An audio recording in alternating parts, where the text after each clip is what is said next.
Welcome to the reading vlog. Just bring y'all in closer because we need to talk. Let me adjust this. Okay, so how you doing? August 31st. Of course, by the time you see this, it'll be October. So happy fall! Yeah, because of how the schedule is set up. Things, you know, Chrissie in the future, in the past, don't worry about it. How you doing? I hope you're doing good. Girl, I've been praying for you, okay? Have you been praying for me? I feel your prayers for me, for real. Like, the past couple weeks have just been wild, okay? And we thank the Lord for amazing books to read in whatever genre that they're in. I have not been feeling so well the past couple weeks, and so I'm starting to feel like myself a little bit, and so I thank the Lord for that. Thank you, Lord. Reading Winter's Maiden. You already know we're here for it, and it's Saturday afternoon, and so maybe I can get this done today. I don't know, but I figure let's just vlog this out, share my thoughts. I love winter, my favorite season. The cozy, the snow, the romance of it all. For me, my life bloomed in the winter. And so winter is just, I feel like a winter rose. This is actually one of the books I've been anticipating this year. And I know I talked about it in one of these videos, y'all. I think it was Mid-Year Freakout Tag. Oregon L. Busse, okay? I am almost finished with her Mark of the Raven series. I have one more book left in that. I don't know if that's going to be in the vlog that you just saw or the vlog that's coming after this one, but it's going to be around the same time. Settle in for the reading reactions and all the thoughts. Before I start, let's read some synopsis. I'm not gonna read all the synopsis, okay? Y'all know how I feel about synopsis, okay? Warrior survivor, daughter of the North. From the moment she is born, Bridget finds, I think it's Bridget. Yeah, Bridget, we're gonna say Bridget, okay? Fights to survive in the wastelands of Norcadia. Ooh, these names, y'all. My name canon is just, we're not even gonna talk about Norcadia. Let me just move. Bridget fights to survive in the Nordic wastelands as a clanless one. But when a new power arrives, offering a trial to join the Nordic warriors, Bridget enters, hoping to rise above her station. Soon she becomes one of their fiercest fighters and joins the war against the South. That's all we need to know. I'm pretty sure there's some other plot points that present themselves later in the synopsis, but that's all we need to know, huh? Girl who knows her destiny, she gonna find out how she gonna impact her world and save her people. We're here for it.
Hey, so I'm on chapter 12, which is like page, well, actually, I just started chapter 12, page 74.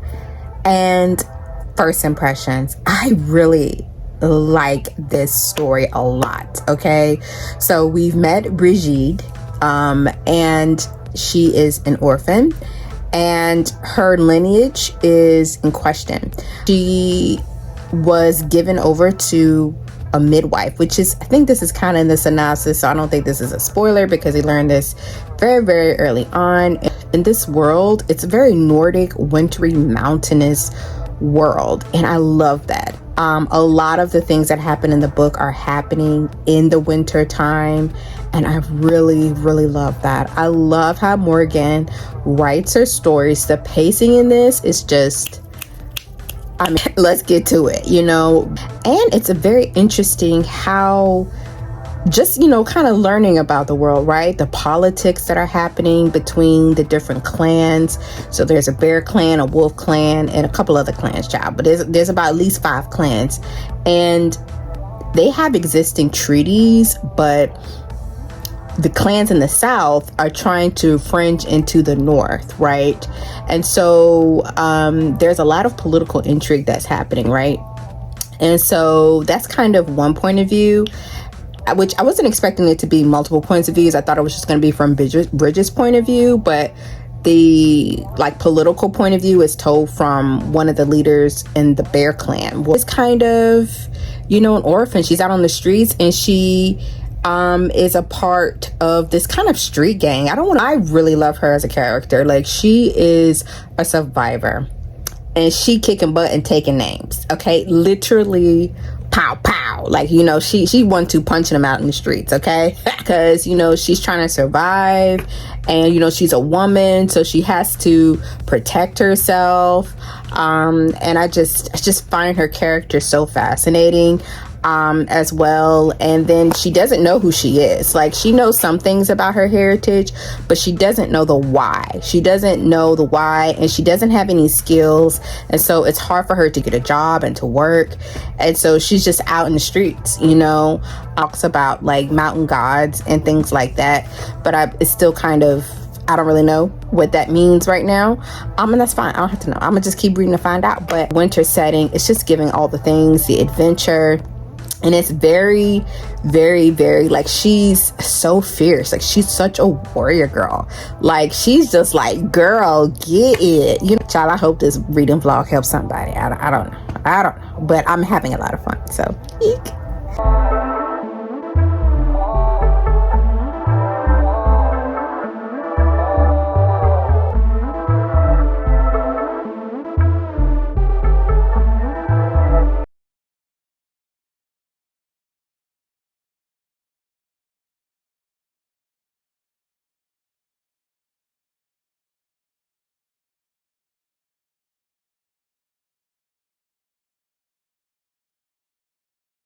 So now we're following a character named Caden. So we're following Caden now, who is the other character. I don't know if I told y'all his name, but with Caden, and I like Caden, but I kind of want to get back to Bridget because I like her as a character. He's really, I don't know much about this new character, so it's kind of like following his arc for a little bit, and I don't really know how I feel about that right now.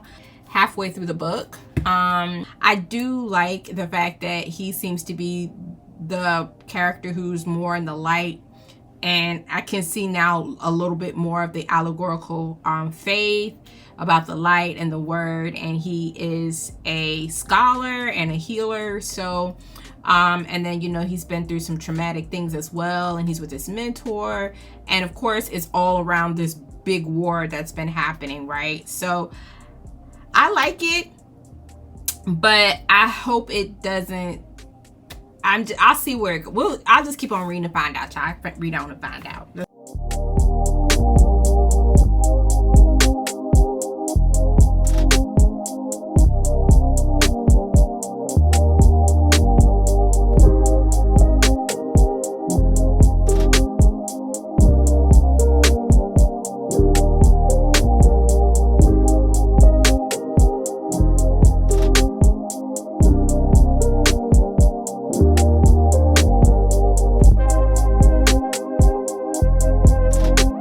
28, I'm on chapter 29, but chapter 28 is like, okay, really kind of explained how the dark and the light operate, and these different creatures or this different race of people, they have turned against the light and now they are dark.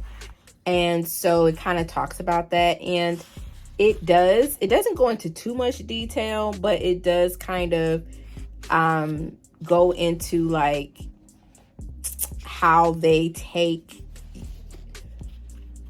how do I say that? Definitely a grimy dark. Like it's like how they use, how did he describe it? They take the life force from people to do these dark things, and to, like, you know, kind of play off the greed of their need for power and for their need for fairness and for them to even have something. So they're definitely using the social political climate to put forth their agenda. And so chapter 28 was very interesting in that regard. I believe but surely, like, the world is coming together.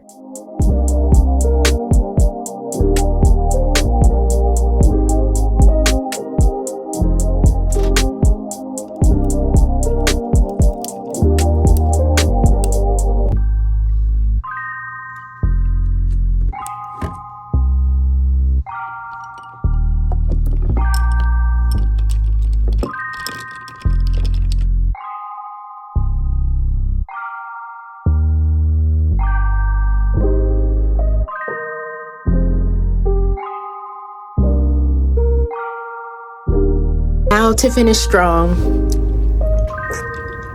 it's given we're gonna finish it tonight. We're gonna finish strong. Yep.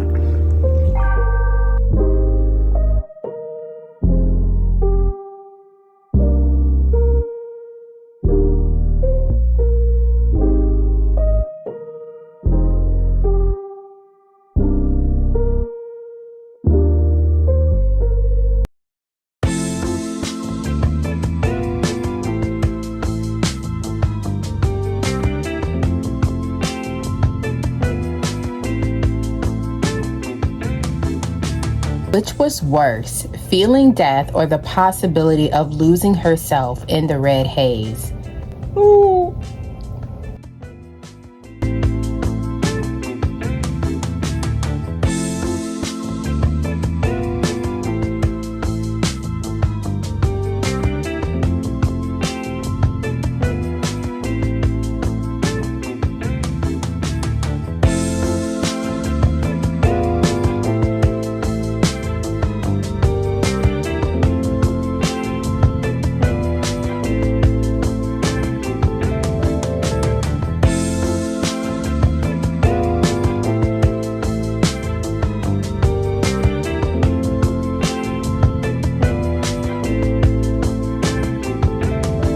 I don't think I told y'all I have a stuffed piggy too.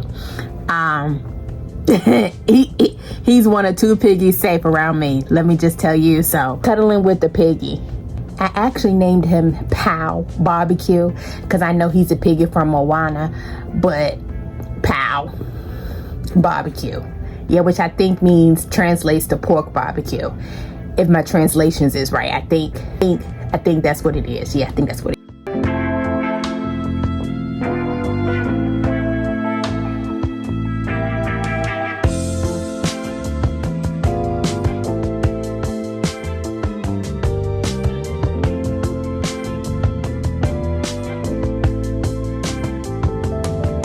They calling this woman a she-devil, y'all. She out here slaying the folk. This woman is war battle torn, okay? She is right hook, slay, slash. It's not giving slasher thriller or anything like that. It's just she's doing the business on the battlefield, okay? They're calling her the Sturth Wiesla. Girl, they got telling you the Sturth Wiesla? Okay, Sturth Wiesla. This book is so good.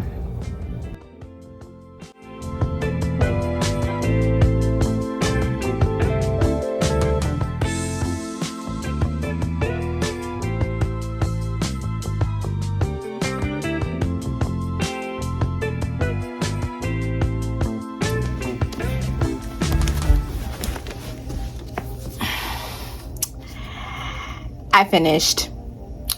All done. Unputdownable, unforgettable. This book was just everything, y'all. It was so good. 5 stars. 5 stars. 5 stars for me. Okay. I was immediately swept away with the scale of the story, the faith in this story, which in the beginning I didn't really know where it was going, but definitely by the end it was fully realized. And faith in this world is allegorical, but Christ is not allegorical. Christ is literal in this, and to see how they describe Christ in this world is the word. And when the word speaks to them, the word speaks, and it's like, oh my God, Jesus Christ is the word. And so one of the characters has an encounter with Christ, and it's just like, yes, it's so good. It's so good. Bridget, listen, this girl really is a warrior, a survivor. I was rooting for her. Like, I'm like, Bridget, girl, where you go, I go. The girl was just trying to do what she needed to do for her family and for those that she called friends, and that pushed her into war, because she's just trying to survive. She's just trying to survive. She's not trying to hurt anybody. She's just trying to survive. Now, that don't make what she has done right, but it does give perspective. And I just loved her as a character. Like, literally probably one of my favorite characters that I can add to my list this year. Like, she is phenomenal. She is not overpowered at all. Like, you know, some YA books, they're like, oh my gosh, been through things, I'm traumatic. No, this girl, literally, it's on page. Like, you see it happening to her. She's living through these things. She's been an orphan, living on the streets, starving, like trying to find a way. Like, she was really trying to do that, and she found herself in a very peculiar situation at the end of this book.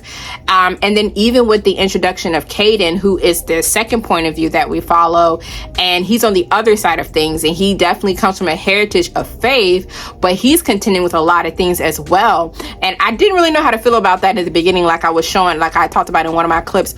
But by the end, I was like, oh, I get it. Caden, I get it. Like, I'm here for him. Like, I'm rooting for him too. Like, these characters are just so fleshed out, and they're just so grounded and realistic.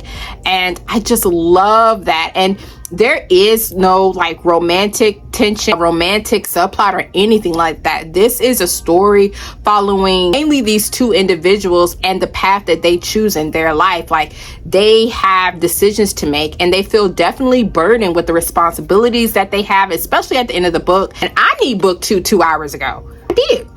Because where's book 2? And it didn't end on a cliffhanger, but I am so thoroughly invested in this story. Oh, it's so good. It's so unforgettable, unputdownable. Like, for real, y'all. Like, it does have like war and the fallout of war. And so there is some like body horror war description. So if that's hard to take, just keep that in mind if you do read this book. But probably the best Morgan Busse book I have read, and I still have a couple of her books to read that I finished planning on reading this year. I don't think that they're gonna top this book. I just don't think that. And they're probably gonna be good, but they're not Winter's Maiden. And I'm just so happy. I was not expecting to finish this book literally in one day. It exceeded my expectations. Like, even though the main characters are young adults, it is definitely more of an adult story. Like, there is a lot of adult themes in this book, and I really like that. It's so refreshing to read Christian fantasy books and Christian science fiction books, but specifically Christian fantasy books that are catered more to adults, because girl, I'm a full-fledged adult now. I got adult taxes. To read a book that kind of speaks to that type of reader, it was even more palpable. And one thing that came out of this story for me was that, like, we are more than conquerors through Jesus Christ. Like, we are more than conquerors. We are more than survivors. We are overcomers through Jesus Christ, and we overcome by the blood of the Lamb and the word of our testimony. And like, that is the theme Like, that's definitely underneath the surface of this book. And that's what I picked up from it. And I'm here for it. Super, super duper encouraging. So you can keep on surviving and keep pushing. The Lord is guiding your feet each step of the way. You might not even know what your life is going to turn out to be, or where you're going to go, how you're going to get there. I mean, you couldn't even told little Chrissie at 17 years old that she would be sitting here. Like, there was just no way. Like, I couldn't see it. But each step of the way, the Lord was guiding my feet, even though I was just surviving, doing what I had to do to survive. And I just resonated so deeply with Bridget, and relatable and grounded and exciting and haunting and devastating and grief-filled, exciting experience to read. I love this book. Hope you guys enjoyed the vlog. This was absolutely fun to do, and I felt inspired to vlog this book and to share it and to share my reading experience. And so it might not be for everybody, but if all of that sounds good to you, or if you're even curious, definitely check this book out. But yeah, keep in mind some of the war, violence, and body horror as well, and loss of a loved one, and grief, and mental illness, and things like that, and some of the spiritual warfare things that do occur. Not graphic or anything like that, but it can be a little heavier, more adult than YA. Know if you've read The Winter's Maiden and what your thoughts are, or if you plan on reading The Winter's Maiden at some point in the future. May the Lord bless and keep you. May his face shine upon you. May he give you hope and peace for the days and the times ahead. Thank you so much for watching this unhinged less than 24-hour reading vlog, because I didn't even know it was. Thank you so much for being here, and I'll see y'all in the next one. Bye.